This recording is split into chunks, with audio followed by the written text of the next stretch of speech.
বিশ্ব উষ্ণায়নের ফলে মেরু ভালুকে কোন সমস্যার সম্মুখীন হয়?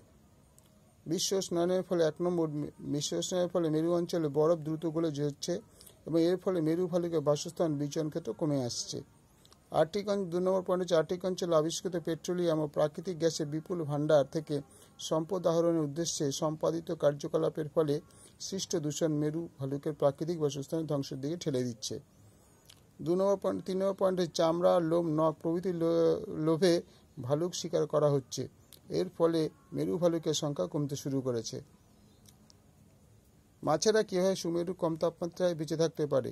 1 নম্বর, সুমেরু মহাশকের নোনা জলে উষ্ণতা হিমাঙ্কের নিচে নেমে গেলেও জলের লবণ মাছের দেহকে জমতে দেয় না।